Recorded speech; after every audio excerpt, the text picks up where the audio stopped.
The objective of tonight's talk is to address a giant untruth perpetrated by the Christians. They profess to be a religion of love. Tonight I want to talk about the history of Christian anti-Semitism and to demonstrate that their behavior has not been one of love, rather of hatred and cruelty towards us. And there's three things I want to hit. Number one, I want to understand the deep roots of anti-Semitism in Christian history, and also to understand the rationale why Christians, so to speak, almost have to be anti-Semitic. That's number one. Number two, I want to get a scope of the, or get an insight to get a sense of the scope and intensity of Christian anti-Semitism. So we're going to run through a highly abridged account of the many merciless atrocities committed against the Jews by the Christians in the name of their religion. And lastly, I want to understand and explore the current state of affairs and the changing nature of Christian anti-Semitism in the United States, and in Israel, and in the whole world. Now, this is going to be a two-part series. Truthfully, it's a disclaimer before we start. It's a highly truncated version of the real events. To capture the true extent of Christian anti-Semitism throughout the ages would take a lot longer than one or two sittings. We might have to be here for a whole year or for a decade to really get the whole sense of all the atrocities perpetrated against us. So it's important for us to recognize that. Also, I think there's a grave danger that I'm very wary of, and that is that we're going to be discussing an overwhelming volume of carnage, of tragic slaughter, and I'm worried that there's the risk that we could get desensitized to the brutality of these heinous crimes. We talk about a whole town of Jews. We talk about a whole town of Jews getting expelled or, God forbid, getting killed. We have to keep in mind that these are real people who had parents and spouses and children and jobs and lives and personalities and ambitions and backgrounds, hopes for the future, concern. Like, they were people like us. And when we talk about a big picture, it's important for us to not lose sense of the individual human toll of what we're going to describe.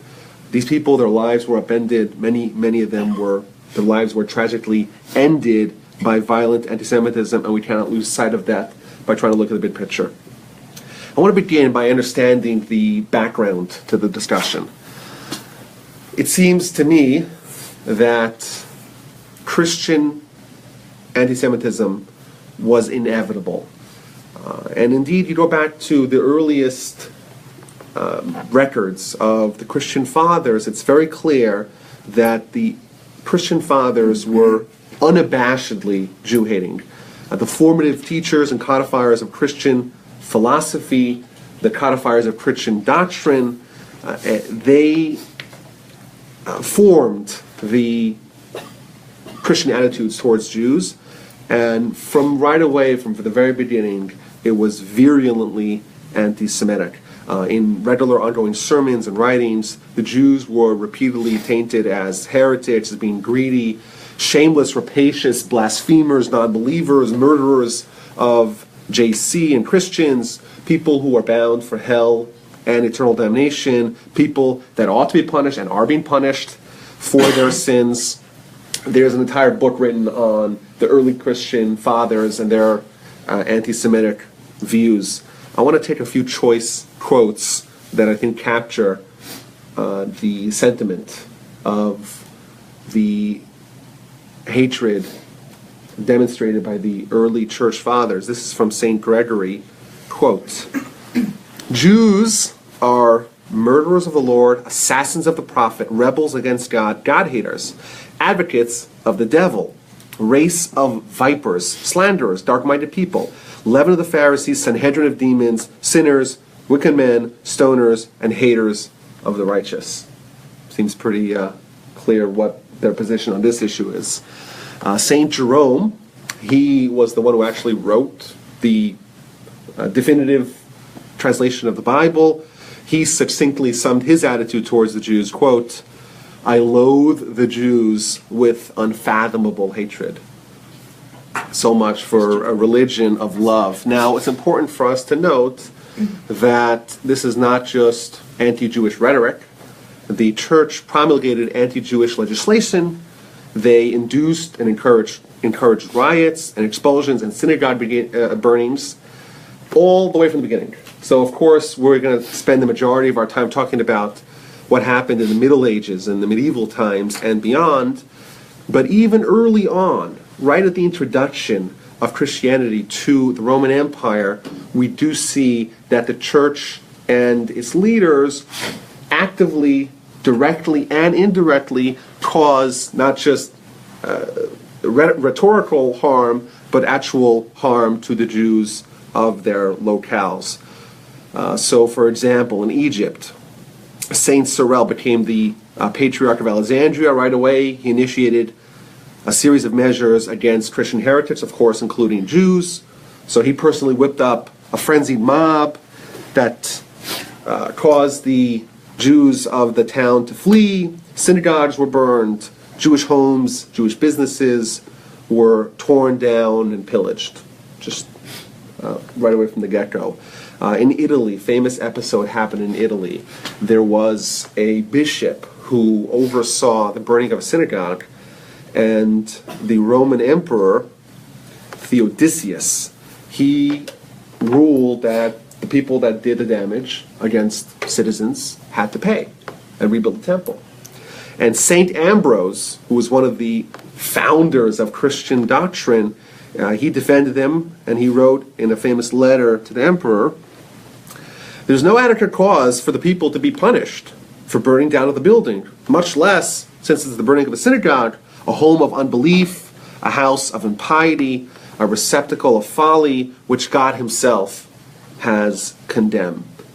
That's several examples, but there's also state-sponsored laws, legislation that stem from the church against the Jews, and it's clear that while the secular Roman authorities are the ones that implemented it, it actually stemmed from, the root of it is from the Catholic Church. So just give a quick sampling of actual laws as part of the Roman Empire that were deeply anti-Semitic during this early phase of Christian anti-Semitism.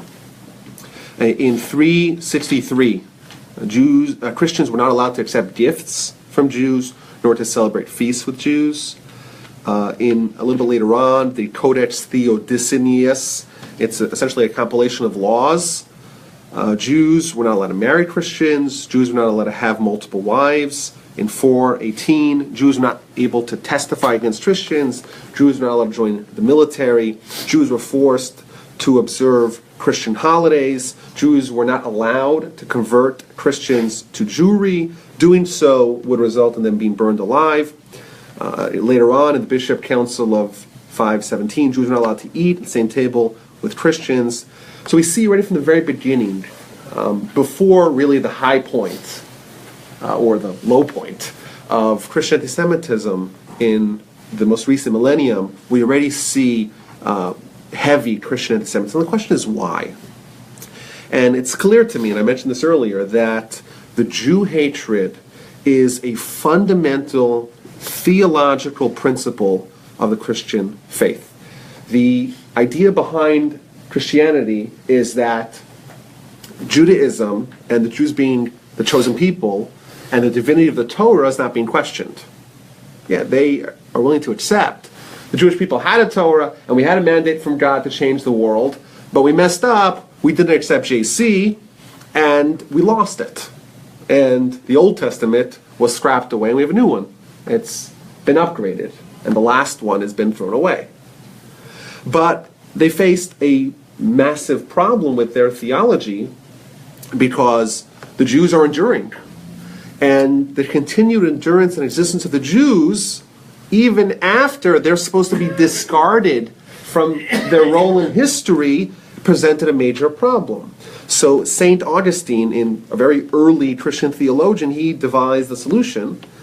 And the solution was that the role of the Jews is to continually exist and to be tormented because we rejected JC. And thus we should be living testimony to what happens to people who reject Christianity.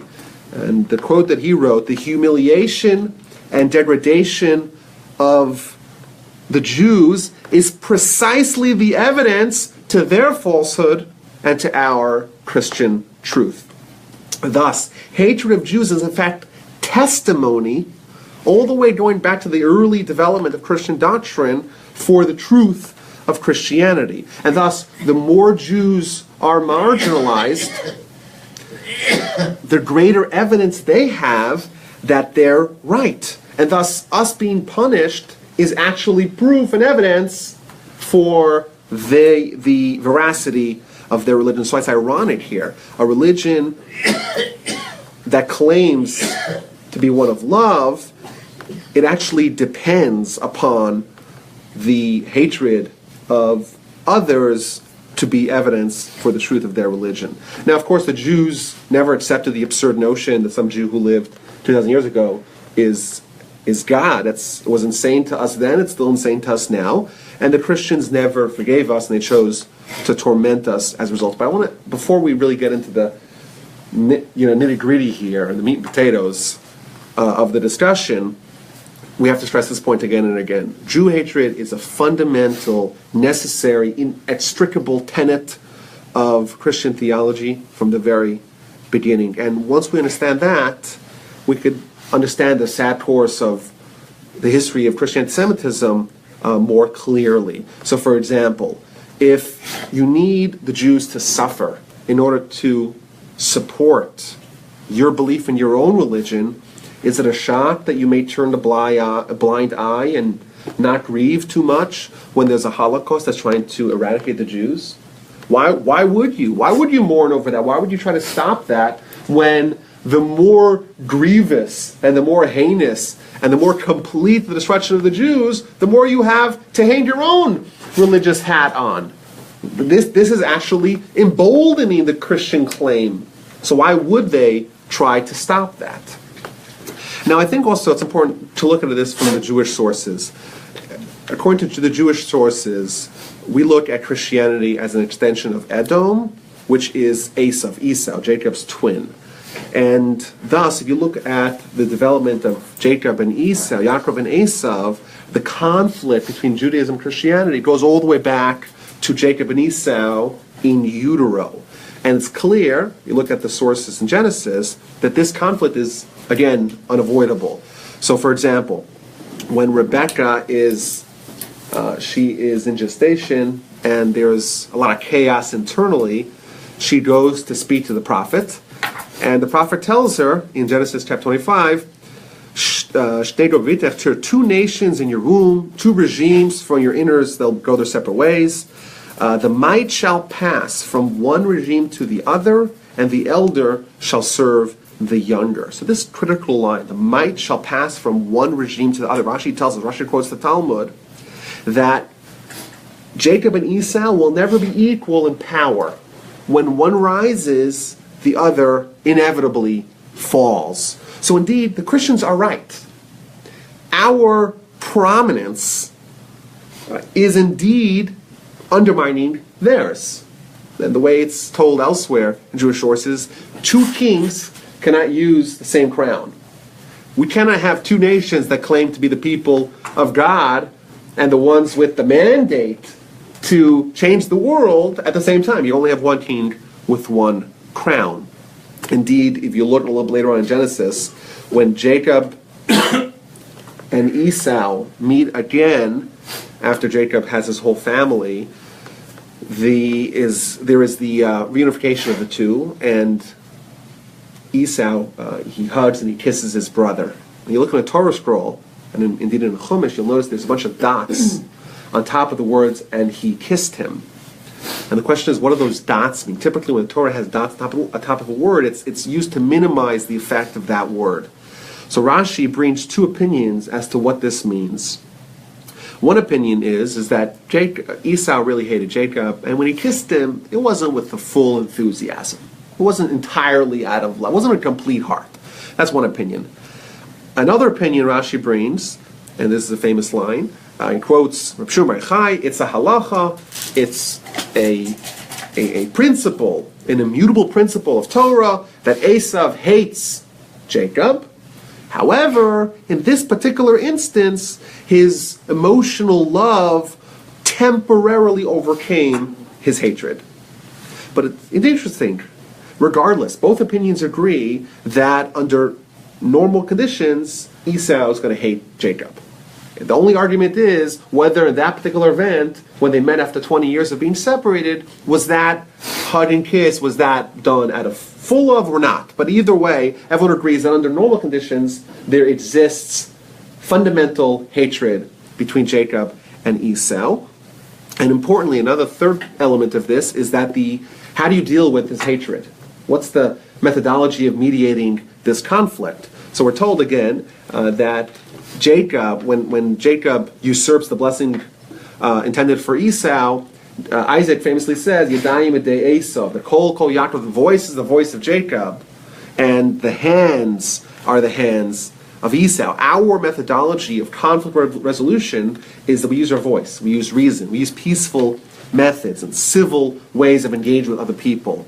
Unfortunately, Esau, he uses his hands and thus violence. And indeed, the last 1,000 years of Jewish history living under Christian rule has been an unending string of the hands are the hands of Esau, violent anti-Semitism coming from the Christians. And indeed, over this past 1,000 years, Jews have been defenseless. They're living in Christian lands, and frequently they're granted no security whatsoever from the Christian rulers. Now, to be fair, there were some Gentiles over the course of history, the righteous Gentiles, who protected the Jews from the mobs, from the massacres, pogroms, crusades, blood libels, and all manner of persecution. But much more frequently, it was the leaders themselves who would manipulate and spur and encourage their followers to attack the Jews. And indeed, they had motivation to do that, aside from religious motivation, because those people, those serfs, those uneducated masses themselves were being persecuted by their overlords. And how do you get your constituency to not rile up against you and attack you? Well, give them a villain.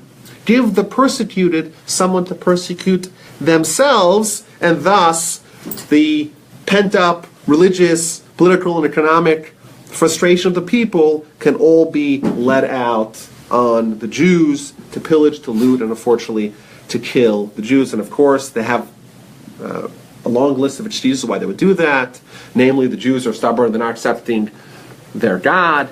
The Jews are to blame for the non-return of their hero, etc. So I want to go through kind of some of the general themes throughout history, events of this nature. I want to begin, of course, with the Crusades.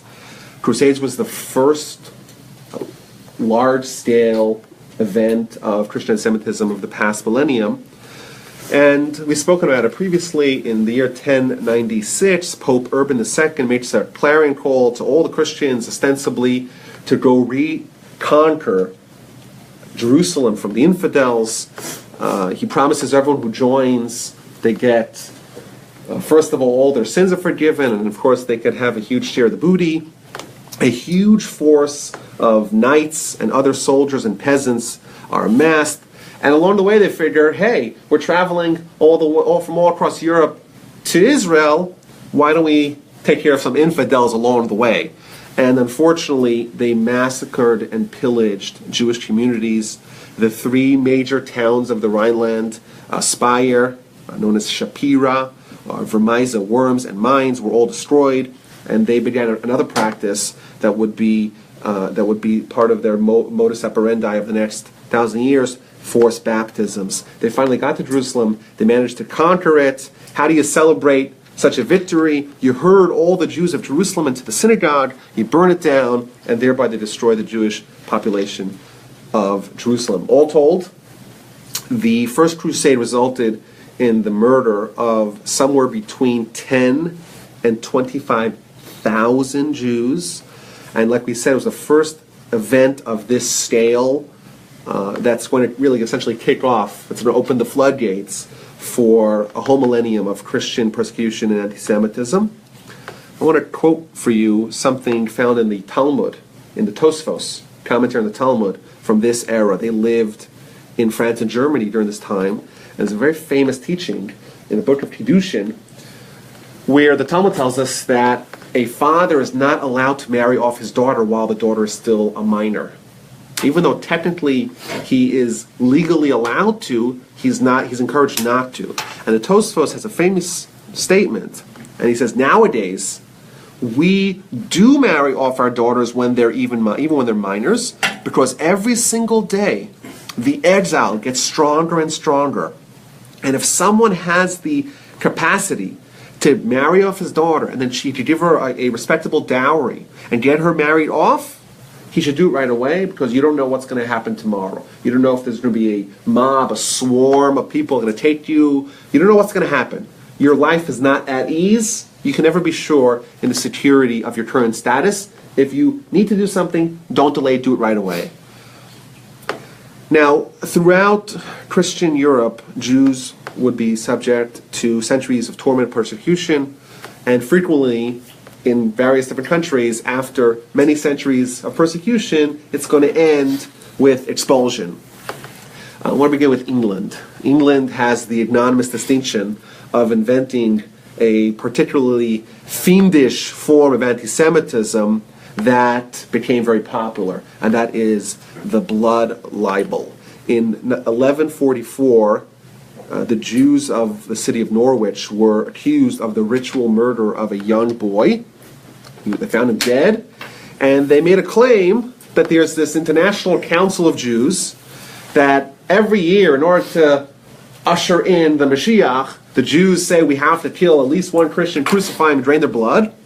And this particular year, they chose England, and the community of Norwich was tasked with that responsibility, and that's why they abducted and crucified this poor little boy. And of course, once they made that claim, it was totally eaten up by the populace, and as a result of these blood libels, there were massacres of Jews in the various locales. So that happened in England in 1144, repeated in 1168, 1181, 1183, 1189, in 1255, a Christian boy fell into a well and he disappeared. So what happens when there's a kid missing? You don't do an Amber Alert, you do a blood libel alert. It must be the Jews took him and drained his blood and used it for their demonic practices.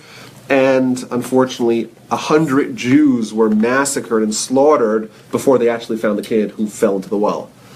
This lie, of course, that Jews committed ritual murder, or that Jews poisoned wells, or Jews perpetrated plagues, essentially whatever's wrong with your life, you could just blame it on the Jews. Over the course of the sad history of the blood libels, the idea that Jews used Christian blood for religious purposes took on various different forms. What do we need the blood for? So, whatever you could come up with, people will buy it if they're inclined to buy it anyhow. Big one, of course, was baking matzahs. A critical ingredient, allegedly, for baking matzahs is the blood of the Christians. Of course, we're not allowed to eat blood, and we don't even want to eat blood, and the whole thing's nonsense, but who cares? You say an idea, and what do you do after you find any dead child? You torture a local Jew, they, quote-unquote, admit their sin, and then you have a rampage of unthinkable atrocities as a result. Now, frequently, the motivation for this would be you have a debt. Jews were very frequently moneylenders. And you borrow money from the Jew at a high interest rate, you can't pay it back, what do? You want to cause a diversion. You cause a diversion, you take a local Christian kid, you kill him yourself, you blame on the Jews, and then, in the frenzy, you go after the moneylender and you kill him. And who's going to come claim the debt? You're free, scot-free. And this became very prevalent throughout Europe. And there's hundreds of thousands of Jews throughout history that were massacred in events like this. By the time, hopefully we'll get to the year 1500 by the time we're done today, but there were already 50 such instances throughout Europe, and indeed continued even beyond that.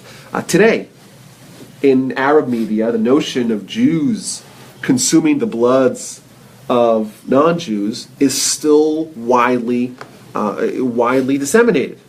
In 2014, a Hamas representative in Lebanon said on the Al-Quds TV channel, quote, "We all remember how the Jews used to slaughter Christians in order to mix their blood into their holy matzahs. This is not a figment of imagination or something taken from a film. It is a fact acknowledged by their own books, by historical evidence." Of course, it's absolute nonsense, but even today, this is 2014, this nonsense is being perpetrated. So that's the beginning of Jewish life in England, and it got progressively worse. So, for example, the Magna Carta in 1215, ostensibly a document of freedom and liberation, in it has a clause that any debt owed to Jews that's passed on to the heirs of the original borrower for the duration of the child's life as a minor, you can't collect the debt. And even when the child reaches adulthood, you can no longer you can't collect any interest. And that's, of course, only for the Jews. Jews were forced to wear distinctive badges. This appears all across Europe. In England, they had to wear yellow tablets. Why is it always yellow? Because, of course, Jews, they're all greedy. All they care about is gold. So what color are you going to assign them? You give them yellow. In England, they were forced to wear little yellow tablets, little luchos, as a way of distinguishing themselves. Harsh taxes were levied upon the Jewish moneylenders. When they couldn't pay it, they initially were accused of disloyalty. The right to lend was abolished. Their movements were restricted. In 1276, 300 heads of Jewish household were brought to the Tower of England, still standing, and were executed. Others were killed in their homes. In 1290, first they took 269 Jews and hung them, and the rest of the Jews, approximately around 16,000 Jews, were expelled. When you expel the Jews, what do?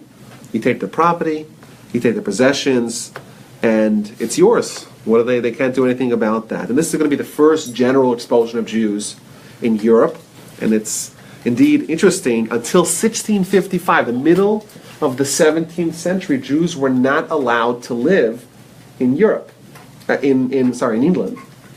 It's an astonishing 350 years, 360 whatever years, Jews were not allowed to live there. So Shakespeare, somehow the anti-Semitism managed to trickle into his writing and his attitudes, despite the fact that, in all likelihood, he never saw a single Jew in his life. Where do the Jews go? They go to France. France is, of course, the place of refuge, right? Absolutely not, of course. Let's talk about France a little bit.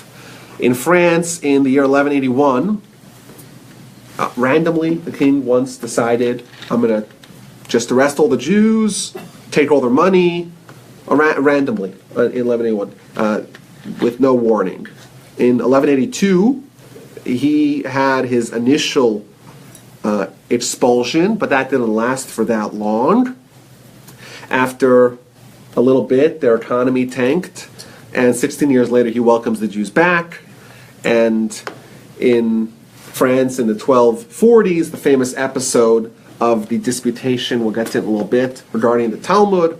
They take 24 wagons full of Talmud and burn him in the public square in Paris. Of course, that's King Louis the Fourth, I believe. He became such a great hero. They said, let's beatify him, let's make him St. Louis. What a great guy. He destroyed Jewry in France. In 1269, all Jews were forced to wear a distinctive and derogatory badge.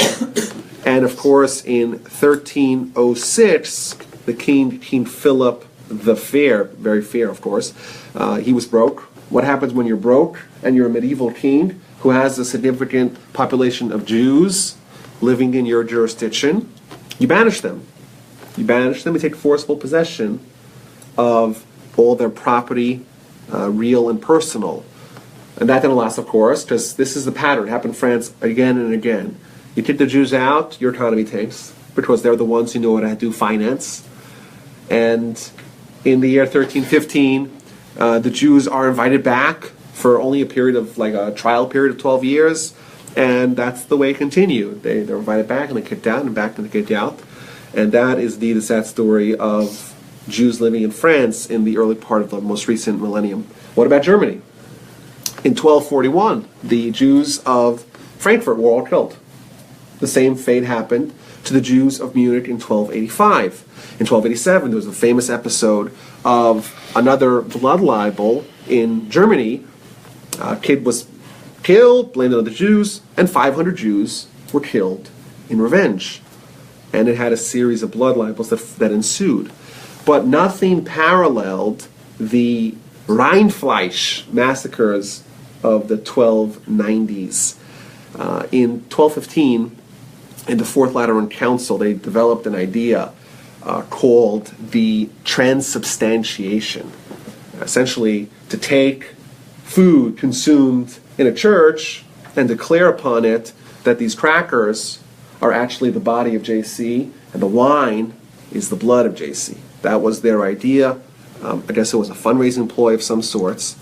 But either way, the Jews of Röttingen were accused of desecrating your consecrated host. They were torturing these little wafers and wine, and to continue their torture of JC 1,200 years prior. So there was this individual by the name of Rheinfleisch who apparently had debts to the Jews, and he declared that he received a mandate from heaven to go and avenge this terrible sacrilege of the Jews, kill them all.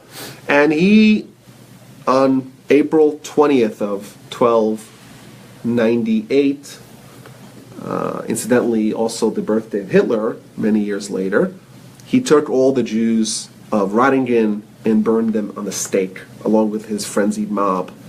And he continued throughout Bavaria, throughout Austria, and he ultimately killed about 100,000 Jews and ravaged more than 100 Jewish communities. And this is just striking because most people don't even know about this.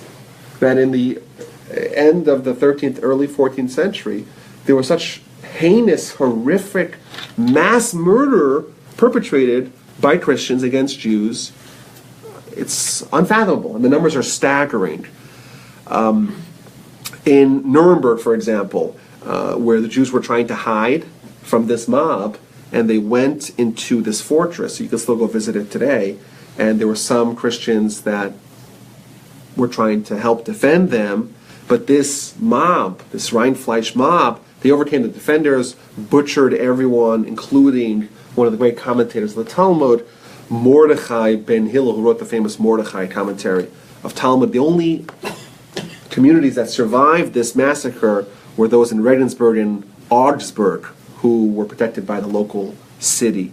Now, these expulsions continued in Hungary in 1349, and in 1360 in Austria in 1421, in Lithuania in 1445, and in 1495, of course, very famously, in Spain in 1492. Jews had lived in Spain under relatively peaceful conditions for 600 years. It had a period known as the Golden Age of Spain. And in 1492, they were given the option: you either convert to Christianity or leave, or we'll kill you. Either one, pick your poison. And essentially 250,000 Jews had to flee. Roughly the same amount of Jews decided to stay and convert to Christianity. Many of them did that just on the surface, but really were secretly practicing Jewry. It's estimated that of the people leaving, these masses of Jews with their families having to leave to flee to where you're going, it's estimated that 25,000 actually died in this journey to leave and to flee Spain. Those that stayed, they were subject to the Inquisition. The Inquisition is founded in the 1230s and it essentially lasted until the 1830s. So it was around for 500 years, and its objective was to root out the fake Christians. It wasn't actually against the Jews. That's a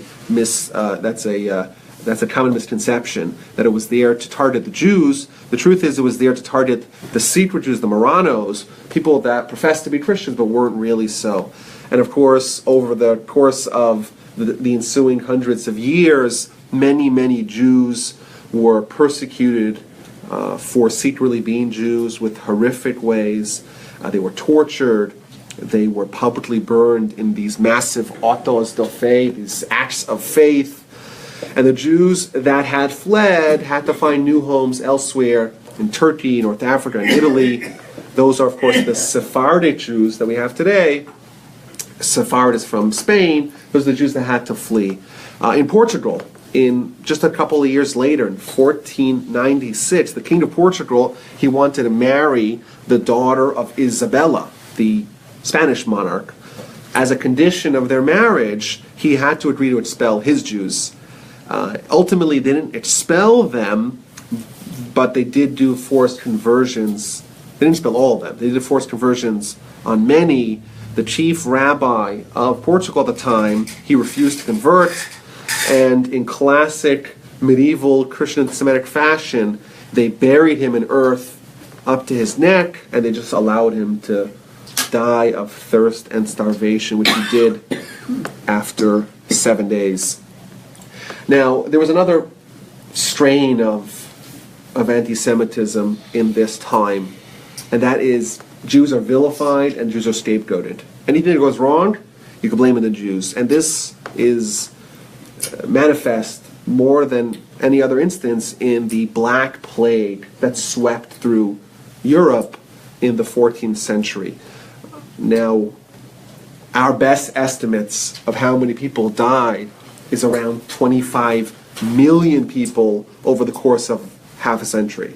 But essentially, you look at the latter half of the 14th century, tremendous regression, stagnation, because there's this plague that's just killing everyone, and indiscriminately, apparently. Now, the Jews died at a lesser rate than everyone else, and that is easily attributed in hindsight to the sanitary conditions that the Jews needed to maintain Jewish life. If you want to eat food as a Jew, you have to wash your hands. You have to wash your hands in the morning, after you go to the bathroom. You have to live in a clean environment. You have to bathe before every Shabbos. You want to say a blessing. You can't say a blessing next to corpses or next to refuse or waste. You have to live in a more clean, sanitary, hygienic environment, and that saved them from the fleas that carried the virus, and thus they died at lower rates. But to the Christians, they see more Christians dying than Jews. Naturally, the only solution, don't talk to me about bacterial, that, what is that even, nonsense, right? Don't talk to me about that. The reason is the Jews obviously poisoned the wells. And just to make sure, we have to just torture a few people to admit it, as we've perfected. And they tried to stop it. They put guards across all the wells to stop the Jews, and of course it continued, but it didn't stop them. So if it wasn't the wells, it was something else. The Jews are thinking about it, they're praying about it. Regardless, scores of Jewish communities were massacred in cold blood as a result of this nonsense. Jews are responsible for everything. There's another kind of anti-Semitism that reared its ugly head in medieval times, and that is religious anti-Semitism. Jews were subject to forced baptism. They were subject to forced sermons. They were forced to listen to sermons on Christianity bashing Judaism. And of course, Jews were subject to book censorship and book burning. Famously, in France, we already mentioned this a little bit earlier, in 1230, there was a Jew by the name of Nicholas Donin, who he went awry and he was kicked out of the Jewish community, and he went on to besmirch and denounce the Talmud as anti-Christian in front of the Pope, and he argued, let's have it banned. And the Pope liked that idea, and he issued a ban, And in Paris, the rabbis were forced to debate with this individual, with this Nicholas Dunnin, regarding his claims that the Talmud is anti-Christian. Now, I would surmise the Talmud is anti-Christian because the Talmud doesn't believe in the divinity or the messianic credentials of JC, in the notion of Christian, the Christian notion of virgin birth, but the rabbis were not allowed to speak freely. They were not allowed to defend their position. Certainly, they were not allowed to make counterclaims. And of course, under such conditions, you can't possibly win any debate. And they lost. And thus the Talmud was labeled as antagonistic to Christianity. And they gathered all the Talmuds, all handwritten manuscripts from all of France, and they burned in the public square in Paris, essentially ending the Torah dominance of France. And King Louis the Ninth, it wasn't the Fourth, it was the Ninth, for his efforts was beatified, and thus we have St. Louis and St. Louis, Missouri, etc. In Barcelona, in Spain, in 1263, famous event, the Disputation of Barcelona. And this was unique throughout this time period because Jews were allowed to speak freely, provided, of course, they don't say anything objectionable against Christianity. But the Ramban, famous Ramban, Rabbi Moshe ben Nachman, the leader of Spanish Jewry, he was representing the Jews against Pablo Christianity, who was a Jew who had converted to Christianity. And the objective of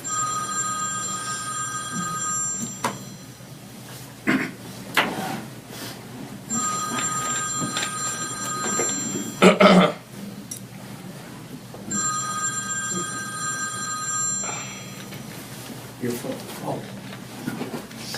That's top of my ride. Yep.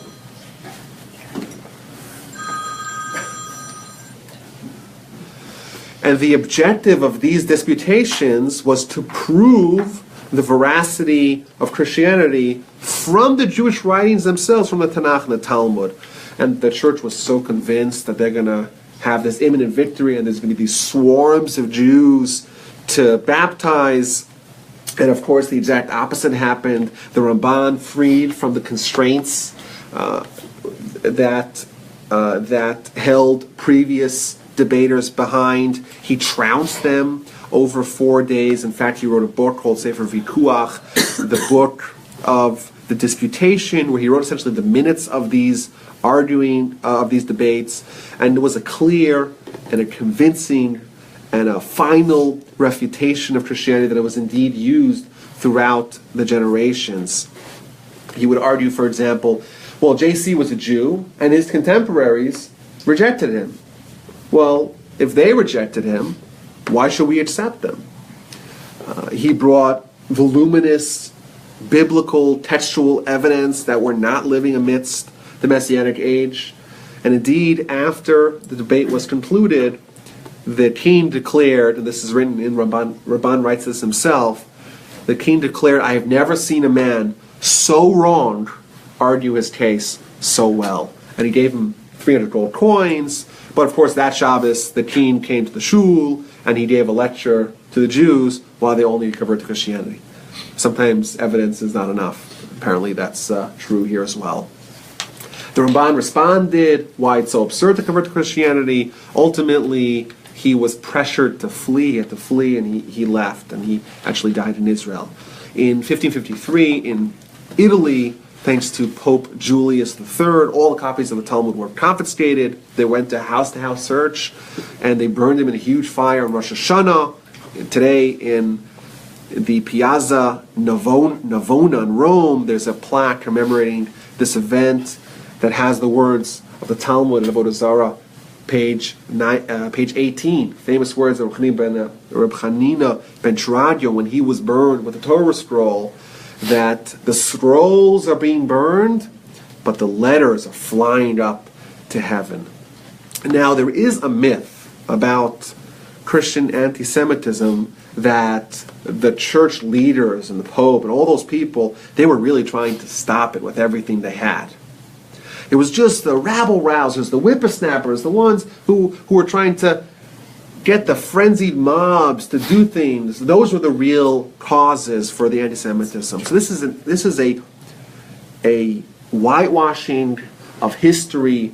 It is revisionist. It's just not true. And indeed, there is evidence that it's not true. The church themselves, they were not only complicit, but they were in fact the primary cause of this Jewish hatred. I want to just go through a list here. There's the official position of the Pope would be written down in these papal bulls.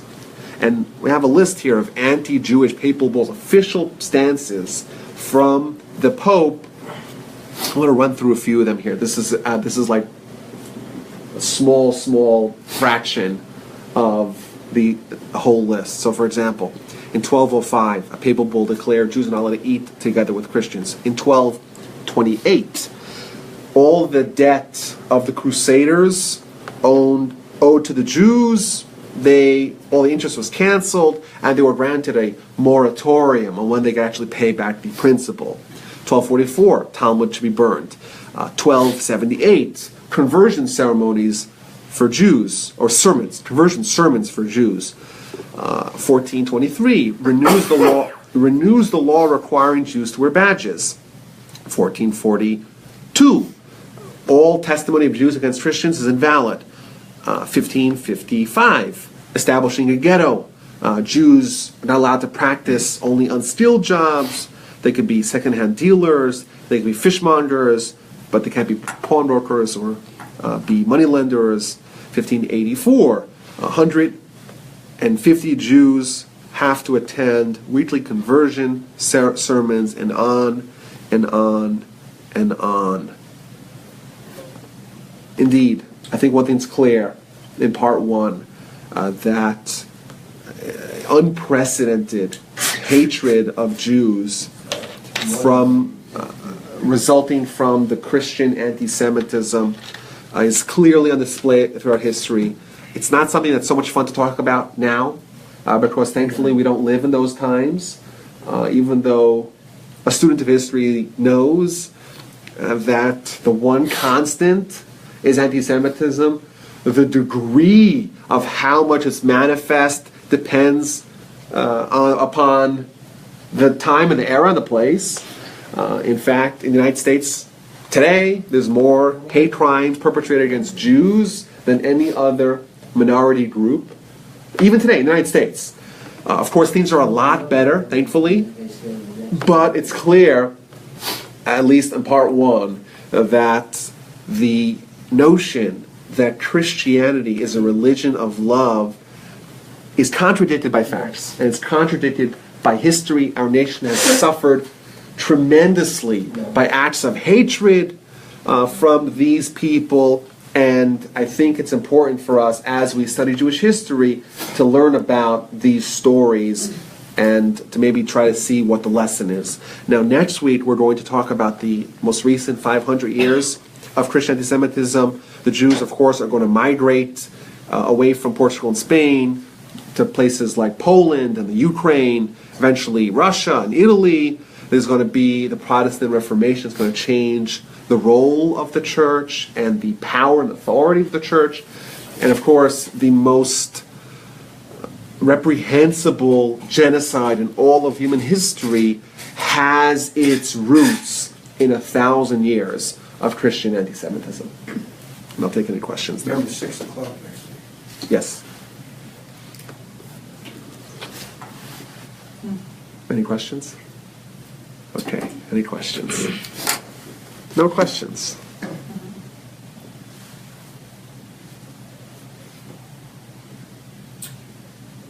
I have a couple. Go ahead. Number one, why if they were expelled from France so many times, then why did they come back? Did they have no other place to live? Yeah, well, they came back. Many of them came back to their homelands. They thought they could move back to their towns. And living as a refugee, you're invited back to your town. Maybe that's not a bad idea. And was the yellow badges the Jews wore in England, was that what modeled Hitler? Oh, yeah. Concentration was right after. Hitler was an expert Okay. in Christian anti-Semitism throughout the generations. In fact, one of his heroes, we'll see in a little bit, we'll see next week, is Martin Luther. It's one of his heroes. Really? Oh yeah, he would quote him. Amazing. He said that Martin Luther really got it. He really understood the Jews really well. But yeah, so it wasn't always yellow. Sometimes it was red. Sometimes it was a badge. It was a hat. It was shoes. It was other. And the idea behind that is to say the Jews are different. Don't mingle with us. You're separate. You can't do these things. Some things you can't do. You're marginalized in all these different kinds of ways. But this thing about using blood in matzah and stuff. I mean, what kind of idiots were these people? If all I had to do was read the Old Testament, as they called it, it's very clear what it says about the laws of kashrut. Well, it's insane. I mean, 99% of them couldn't read. couldn't read true. Of course. So they just listened to what And people told ignorance them. was encouraged by the authorities. Just reading, reading and listening to lots of matzahs. Exactly. Encouraged by the authorities, and Oh, they yeah. don't take responsibility for it, but that's Very, exactly very what was sad done. history, Yeah. and but it's facts, and it's true, and we have to learn it, and we can't forget about it. Anti-Semitism wasn't invented in 1935 in Nuremberg. That's right. In fact, a lot of people thought in 1935, or at least in 1925, that anti-Semitism was over because there was a lull. Okay, I'll see everyone next week. This was sobering, I'll say.